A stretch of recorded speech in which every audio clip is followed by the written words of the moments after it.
morning everybody, this is Johnny S with another R6 vlog. My name is John, I'm 44 years old, living in Greece, Athens, and this is our daily route to work. We're on top of an R6, Yamaha R6, 2006 model. This is the first day back in the office. Yesterday we were working remotely.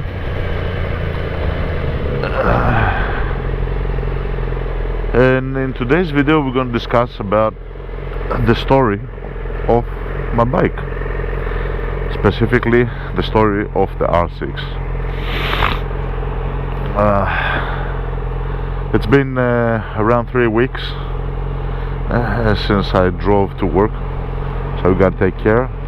I might be a little bit unused to the traffic.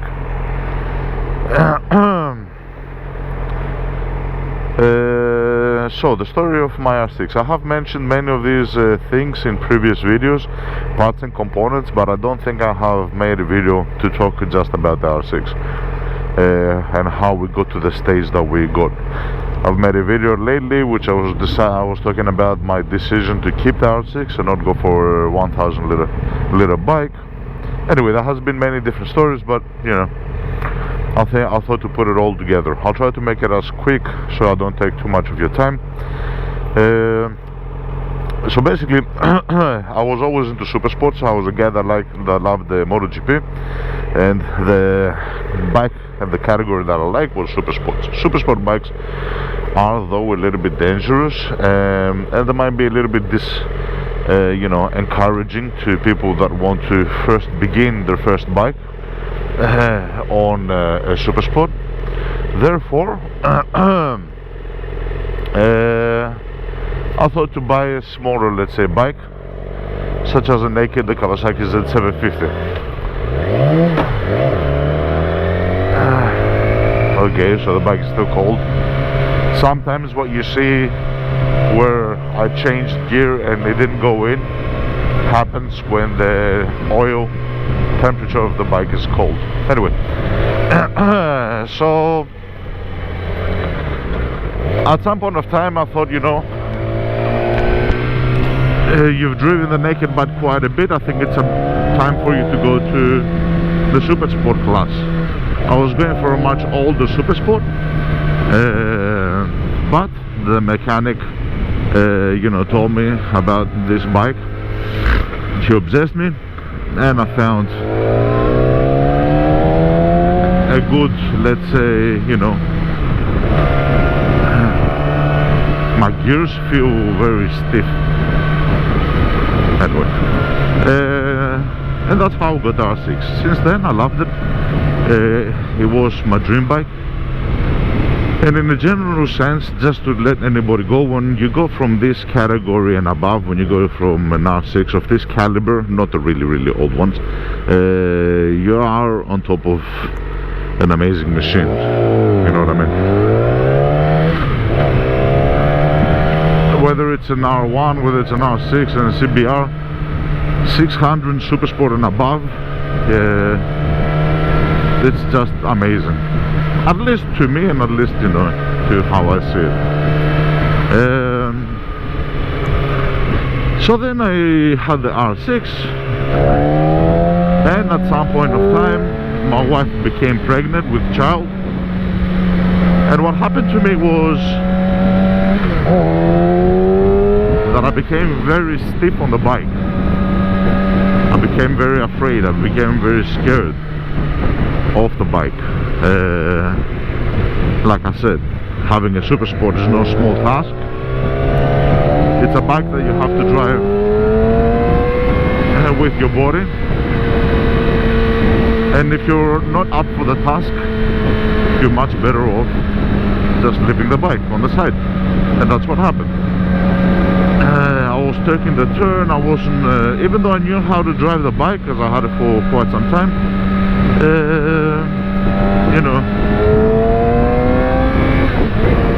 it's as if I didn't feel comfortable. It's as if I didn't feel myself on the bike. strange feeling. I put the bike on the side, and to keep a long story short, 6 years passed, more than 6 years, but let's say 6 years. 6 years passed where I had not driven my bike. Now, I got into the process of, you know, because we needed money for the little guy. I had taken care of some economical things prior to my wife giving birth, but once the child came, we had a lot of responsibilities, we had a lot of things to take care of, and I thought to myself, you know, it's also dangerous, you know, why don't you sell your bike? Meaning sell your bike and not get anything else. Sell your bike and keep the money for something else. Put them on the side. We always wanted to get a car which would have been much more of a family car. The old car that we had was a Citroen Saxo, which is a ridiculous car. You cannot say that's a family car. Then we had a Seat Cordoba. The Cordoba was a little bit better, but again, it was kind of a beat up car, an old car, hence why we got it very cheap. And at some point, you know, I thought to myself, I need to get a new car, much more safe, something like an SUV. Now we're driving a Duster, a Dacia Duster, which is much more, you know, family-like.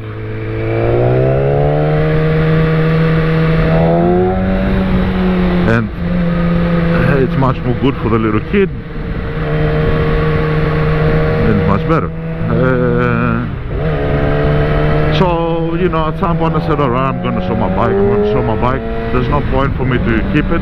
Another thing that I was thinking is that because the bike is sitting sorry, because the bike is sitting stationary, that it's losing its value. That's like a thought that I had in my mind. And I was telling my friends, hey, I'm going to sell the bike. They used to say, oh, you got an R6, you got an R6. Yeah, but I'm going to sell it. Yeah, but I'm going to sell it because, you know, I need the money, I need this, I need that.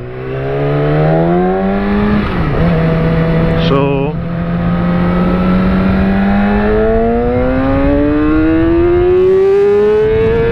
god damn. You forget what it's like. So I kept on telling my friends that I'm going to sell the bike, but I think subconsciously there was something telling me not to do it, possibly, or I never got around doing it, however you want to say it. Even though that I was saying, you know, to everybody and in my mind that, yeah, we're going to sell the bike. And I was thinking to myself, like, if I want a bike later on, I'll save up the money, which you never do, by the way. It's very difficult if you don't have the money to save up the money. If you're going to sell a bike, put that deposit on another bike and then put some extra money and do it, yeah. But if you're going to sell your bike and then if you think that it's going to be easy for you to save up the money to get another one after 2-3 years, it's not as easy as it sounds. So, you know, I was saying that I was gonna sell it. My friends used to, because they knew that deep down I did not want to sell the fucking bike, you know what I mean? They used to say to me, yeah, as if you're gonna sell it. And I was telling them, no. I was like 100%. No, guys, yeah, I'm gonna sell it. Yeah, John, alright, whatever. They knew that I loved the bike, you know what I mean?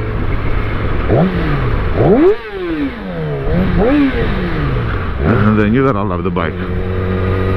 So they understood that you know, it would have been difficult for me to sell it. And I was like, no, I'm gonna sell it, man, I'm gonna sell it. So, me resurfacing my bike was not a decision of, awesome, I'm gonna resurface my bike. No. It was me, it was at least the way that I said it to everybody else. It was the process of me saying, you know,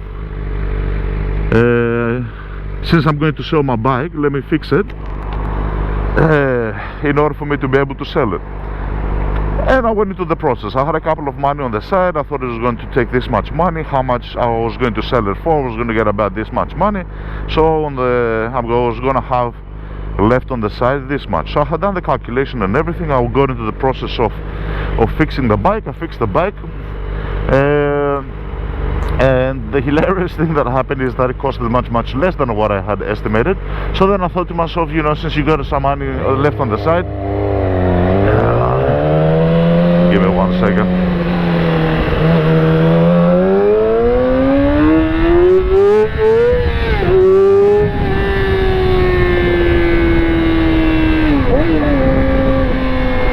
Yeah, baby.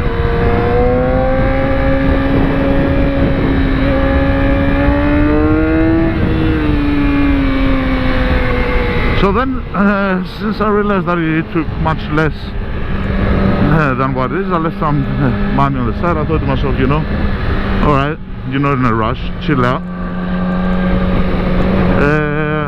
And again, my friends, they were saying, yeah. And I was going, no, I was going to sell it. Yeah. Okay, whatever, we don't believe you. One of my friends was actually teasing me. Yeah, you're going to be one of these guys that puts his bike on Car GR, and when you find a buyer, you're going to like be changing your mind last minute. And I'll go to him, nah, don't be a fucking idiot. Yeah. So it was a hilarious process. And then I actually believed it in my mind that, yeah, I was going to sell it. Yeah. Bullshit. It was bullshit. My friends knew much better than what I did. And then at some point of time, I thought, okay, I resurfaced the bike. I drove it, obviously I got obsessed again. But in my mind, I was still like, you know, fixed on, yeah, I'm going to sell it. I resurfaced, I'm going to sell it. My wife was actually telling me, like, when are you going to put it on the advertisement? Yeah, soon. And listen to this, just so you can see, like, if you want to make excuses, you know, there will be a million of excuses. I used to tell my wife, yeah, I just want to get a couple of pictures of my bike, because all these years that I had it, and I never actually took in some pictures, you know what I mean, just to have for memories. I mean, I'm going to sell it, and I'm going to sell it. And she goes, yeah, okay. I understand. She knew. She also knew. I think everybody knew that I was not going to sell my bike besides me. Which is a fucking hilarious thing. And I took a couple of pictures. I took my bike. The problem is that when you're starting to refocus on your bike, when you start taking pictures of your bike, when you start admiring your bike, you get re-obsessed with your bike. Right? And then I started getting the feeling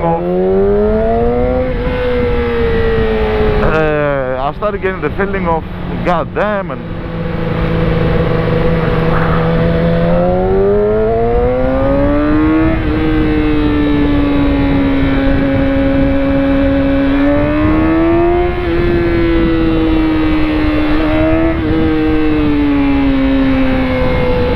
sorry guys, I'm getting obsessed. And then I started saying, you know, what if I take a video? I remember that I had an old camera, the Garmin. So I thought to myself, why don't you get a video of your bike?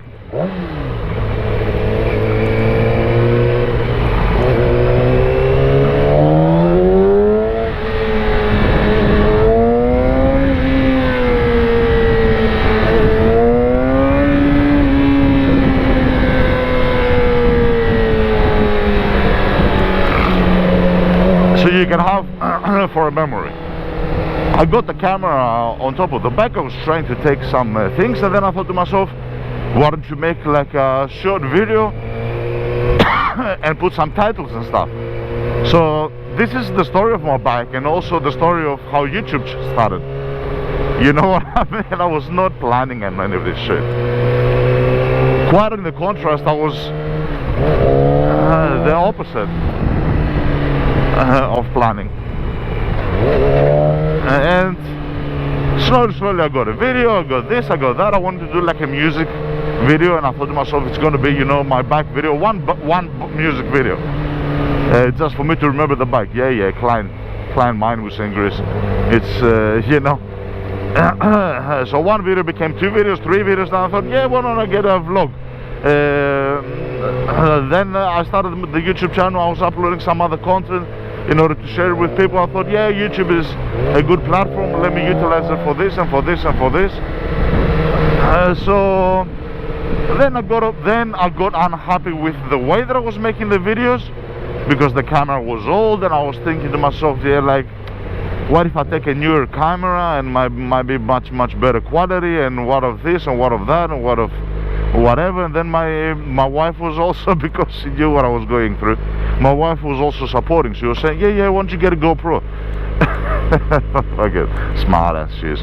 I go to her, what do you mean? I'm gonna sell the bike. And she goes, yeah, we're gonna have it for the holidays later. So she was literally the devil's advocate on this, you know what I mean? And I go to her, yeah, you're right, like as if I didn't know one wanted. And I got the camera, the GoPro. Then I got even more obsessed, and I thought, yeah, let me do some footage of the bike, let me do some music video clips, let me do some vlogs, let me talk about my life, let me say the stories of you know, some of the things that I do which are off bike topic. So one thing led to another, and it is where we are. Not only that, but after I found out that my bike resells for quite a bit more than what I thought, because it's a very desired model, I got in the process of getting a 1 liter bike. But because it was dangerous and everything, I decided not so long ago to keep my bike and not go for 1000cc. I love this bike, I love the looks of this bike. There's no need for me to take this extra risk and investment and cost when I have something that I really love. And yeah, I mean, we are where we are now. As far as future plans, as I said, I would like to do a couple of things on the bike. Now that I've decided that I'm going to keep it, it's a different thought process. You know, you're getting to the thought process of how do I make my bike, how can I make it like on a tip-top condition, take care of it, engine-wise, looks-wise, everything-wise. How do I take care of it in order for it to be on a, you know, good, let's say, quality, and keep it that way for quite some time. So I've gone into that process. I don't know, you know, what exactly I'm gonna do. And as far as the videos, because I really do like it, one of the thoughts, and we'll see how and if and when, is to get like a 360 camera. Get a 360 camera. I've mentioned many times that I want to do a lot of footage which involves pass-by of the bike, but unfortunately, because there's no video man, I don't have a camera crew with me. Lol, I should, yeah. My own personal video cameraman, follow me around and videotape me. The 360 is one choice that I was thinking about. We'll see how we go with that. And I've also planned to take the bike around some places in Greece, such as summertime and everything. You know, you're not gonna see me do a travel log like some people do, but you know, I would like to show some places around, some scenery with relaxing music, possibly not speaking, just, you know, the music.